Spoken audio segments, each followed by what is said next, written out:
Now she's spending Christmas away from her grandchildren in a war zone. Bev Tiplady is a physiotherapist from Newcastle, but she's gone to Lebanon helping wounded civilians. She's been deployed through the Foreign Office. Katie Wilson reports. This Christmas will be one to remember for Bev Tiplady. She's spending it helping wounded civilians at a hospital in Lebanon, less than 50 miles south of Beirut. I'm actually quite amazed at how I've adapted to it, considering it's my first deployment and it's in a war zone. Initially it was terrifying when you heard bombs and you could see the smoke and you were heading towards it. But I think you just kind of adapt to it. Bev was deployed to Lebanon in November as part of the UK government's humanitarian response to the crisis.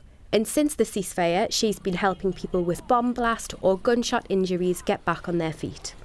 We've had quite a few and they've absolutely touched my heart. There was a 12-year-old boy and he'd come off a motorbike and we got him back on his feet. His leg was fractured and it was in a X-fix. So we did all the practice and walking, and then I said to him, "What height's your bed?" And he said, "I don't have a bed, I sleep on the floor in a tent." Bev hopes her work in Lebanon will inspire her family, despite missing Christmas at home. My youngest daughter's partner, she's having a baby in a few weeks' time.